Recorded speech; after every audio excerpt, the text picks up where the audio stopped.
Coming up, Luka Doncic and Donovan Mitchell carry their teams to wins. This is Locked On Game to Game NBA. Every game, every team, every angle. Locked On Game to Game, your team every day. You're listening to Locked On Game to Game NBA. I'm your host, Jourdan Black, and thank you for making Locked On Game to Game your first listen every weekday. Subscribe to Locked On NBA and your team's Locked On podcast on YouTube and wherever you get your podcast. We've got our Locked On NBA hosts here to tell you everything you need to know from last night in the NBA. The Minnesota Timberwolves lost to the Spurs again Sunday after playing San Antonio for the third time this week. Our host at Locked On Wolves says the reasons for this one go beyond what you'll see in the box score. The Minnesota Timberwolves fell in a disappointing loss to the Spurs on Sunday night in San Antonio. I'm Ben Beacon with the Locked On Wolves podcast. If you just glance at the box score, you might think, oh, they just got outshot. They shot 13% from three. Well, yeah, that was an issue. That was a major problem. But the biggest problem was a complete and utter lack of defensive intensity from the Wolves. They completely failed to guard the Spurs on the perimeter, left themselves in too many driving kick situations, helping off perimeter shooters for the Spurs, primarily Keldon Johnson and Doug McDermott, who both really hurt the Wolves in this one, and allowed the Spurs far too many open jumpers in this game. Karl-Anthony Towns had a massive first quarter. Anthony Edwards didn't score until the midway point of the third quarter, came on strong in the fourth, but it wasn't enough offensively for the Wolves as the defense just collapsed at the worst possible times, and the Wolves were playing catch-up basically all night long. Make sure to tune into the Locked On Wolves podcast. We'll have you covered for all things Timberwolves. The Mavs topped the Magic to get back to an even 500 on the season thanks to 44 points from Luka Doncic. Locked On Mavs goes over the Superstars' big night. The Dallas Mavericks get a win against the Orlando Magic and overcome a demon that has plagued them. Nick Angstead from the Locked On Mavericks podcast here. And the Dallas Mavericks have had leads in every single one of their losses in the fourth quarter. They had a 7-point lead against the Pelicans. They've had double-digit leads in their other losses in the fourth quarter. Again, in this game, they have a double-digit lead in the fourth quarter, but they're able to hold it down. They were able to get the win. Luka Doncic, 44 points. It's just, what else can you say about the load on offense that he is carrying right now? He's been absolutely incredible, hitting shots from all three levels, getting into the teeth of the defense, getting to the free throw a ton of times, and he only had 5 assists in this game. The Magic really tried to take away the passing lanes for Luka Doncic, but he was able to make it happen. And then Spencer Dinwiddie coming out in the fourth quarter. The Mavericks have found this lineup that seems to work with them in the fourth quarter. We'll talk about that on tonight's Locked On Mavs. The Orlando Magic once again play a close game. The Orlando Magic once again struggle in the fourth quarter. My name is Philip Rossman-Wright, the host of Locked On Magic. And the Orlando Magic fall to the Dallas Mavericks 114-105. And in this 1-6 start, it really feels like every game has a similar rhyme to it, whether it's turnovers, whether it's missed three-pointers, whether it's offensive inefficiency, whether it's a superstar player being a superstar player against them. But the Orlando Magic do have one thing that is very much in common and very much expected for such a young team. They are really bad in the fourth quarter, and they're really bad especially when the game gets tight. Entering this game, the Orlando Magic were 0-4 in clutch situations based on what NBA.com defines as clutch, and they had the third worst net rating in the fourth quarter. For the Orlando Magic, it's simply about doing too much, pressing a little bit when the game gets tight, and it becomes winning time. The Orlando Magic are trying to level up, they're trying to grow up, and a big part of that is winning the fourth quarter, something this team still has to learn. The Suns hadn't lost at home, and the Rockets hadn't lost on the road all season long going into Sunday, but Houston still went down to the wire with Phoenix. Our Locked On Rockets and Suns hosts tell you how things finished up in Arizona. Phoenix Suns delivered a vintage performance on Sunday night, beating the Houston Rockets 124-109. Brendan Clean here from Locked On Suns, and they are back, folks. The Suns that we came to know and love late last season, who could just slam on the brakes at any given moment, say goodnight to their opponent. That team is back after a chaotic offseason. Chris Paul hitting a few classic mid-range jumpers in this fourth quarter as the Suns extended their lead from 5 heading into the fourth quarter to a 15-point win. Devin Booker just making the right play time after time. Could have had 3 or 4 assists late if all the shots went in. And that is the recipe. Those two plus defense, and you're not stopping the Suns. The young Houston Rockets deficit heading into the fourth quarter only gets bigger, and Phoenix knows what to do. For more on these Suns, listen to Locked On Suns wherever you get podcasts. The Houston Rockets with a hard-fought game against the Phoenix Suns, despite Jalen Green continuing to misfire from the floor. What's up? This is Jackson Gatlin from Locked On Rockets. The Rockets played a hard-fought game against a very good Phoenix Suns team. They were right there and, very much within striking distance for the majority of this game. And then Chris Paul, Devin Booker putting this game away in the fourth quarter. The Rockets were competitive in this game, despite the fact that Jalen Green is now just shooting 26% over his last 3 games. Jalen Green in a supreme shooting funk. Now, some of the silver linings for this Houston Rockets team: Usman Garuba playing with so much heart and soul and grit and tenacity off the Rockets bench. Just 12 minutes of run, but made so much of an impact on this game in his 12 minutes. And then Kevin Porter Jr. finishing with a team-high 26 points. Got to the free throw line 14 times. Kevin Porter Jr. earning the respect of NBA officials when he drives to the basket, even on his three-point shot. So we're going to break down this whole game for you over at Locked On Rockets. The Lakers went into Sunday still winless with a date with the reigning MVP on the schedule. The hosts at Locked On Lakers tell you how LA's fortune finally took a turn in Game 6. This is Andy Kamenetsky, co-host of the Locked On Lakers podcast, and sweet fancy Moses, the Lakers finally have a win this season, 121-110 over the Denver Nuggets at Crypto, and in a lot of ways, I thought the Lakers functioned like the most ideal version of themselves.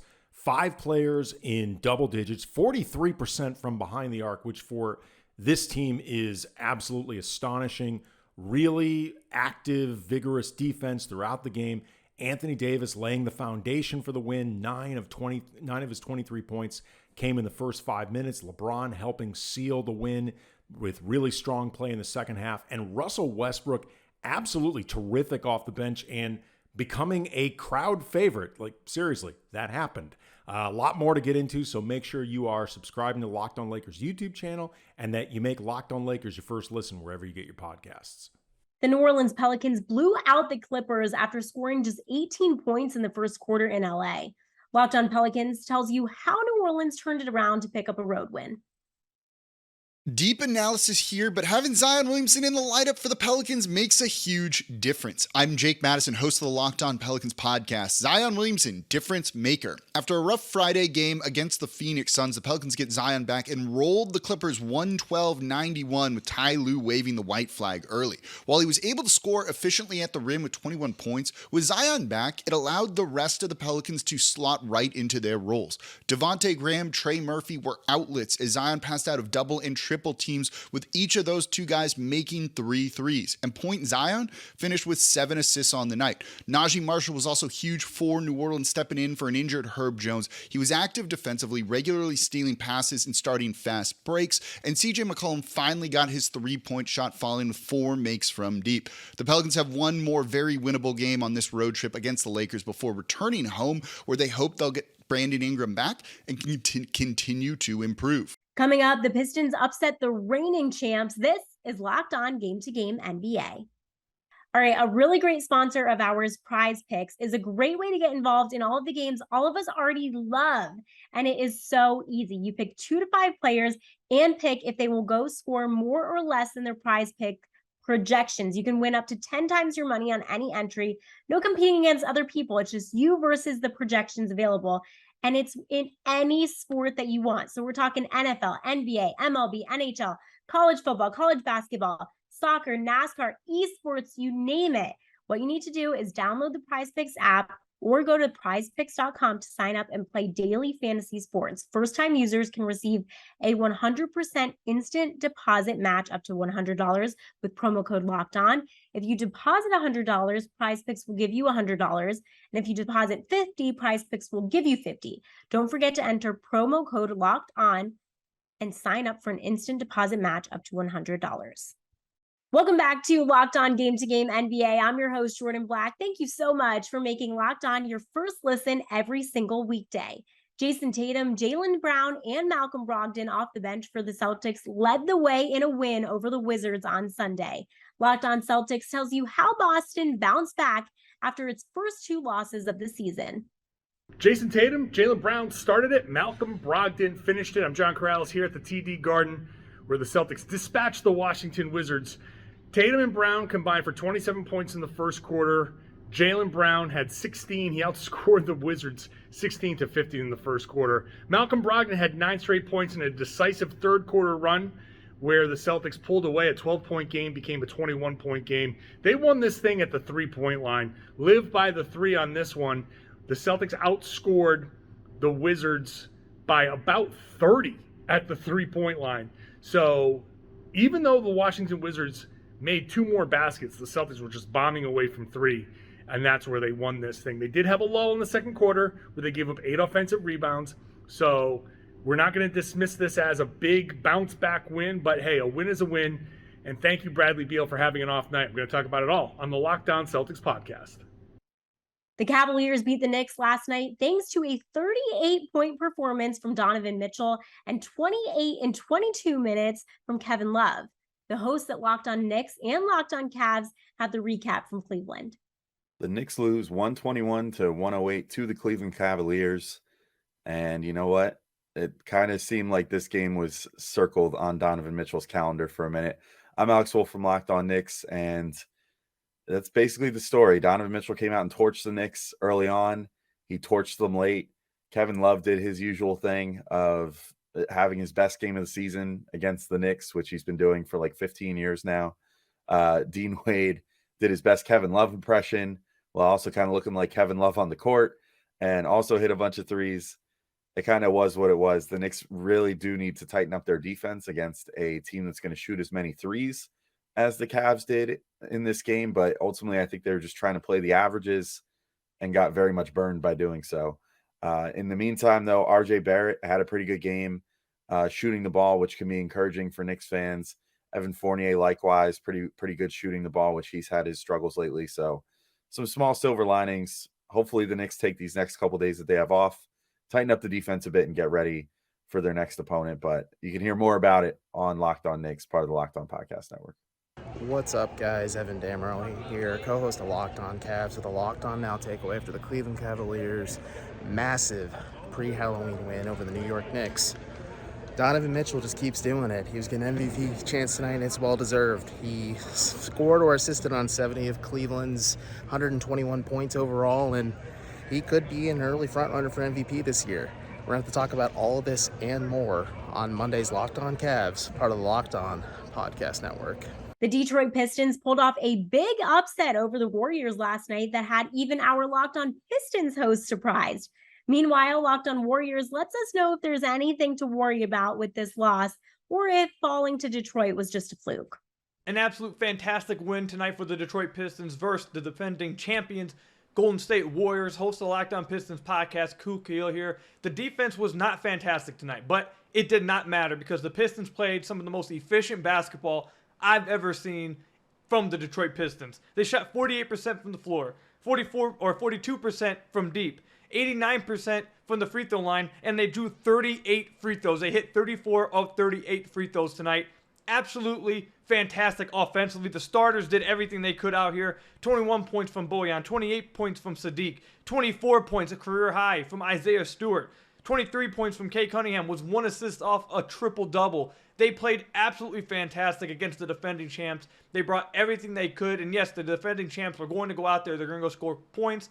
Poole and Steph Curry had their little moments when they seemed like they were just going to take over the game, but Kay Cunningham and the Detroit Pistons consistently responded and gave what was easily the best performance of the year and one of the most efficient performances I've seen from the Pistons in quite a long time. We'll talk more about this tomorrow on the Locked On Pistons podcast.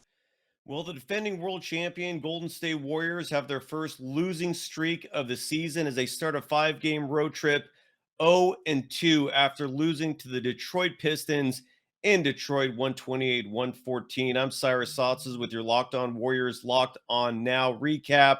The Warriors defense continues to be a major problem. The Detroit Pistons came into tonight's game ranked 24th out of 30 teams in three-point shooting, yet shot a fantastic 42.4% from beyond the arc. Stephen Curry had another fantastic game, 32 points. Jordan Poole had 18 points in the third quarter, one shy of his career high, finishing with 30 for the night. Klay Thompson sat this one out. Yet despite the backcourt lighting it up, the rest of the team did not do much and the Warriors fall to 3-4 on the season. They take on the Miami Heat next in Miami. Kylan Mills joins me tomorrow for the next episode of Locked On Warriors to break it all down. You can follow me on Twitter at DogSurfRoadshow. Well, that's all for today on Locked On Game to Game NBA. Thank you for making Locked On your first listen every weekday. Subscribe to Locked On NBA and your team's Locked On podcast for more NBA coverage every day of the week. I'm Jourdan Black, and this has been Locked On Game to Game.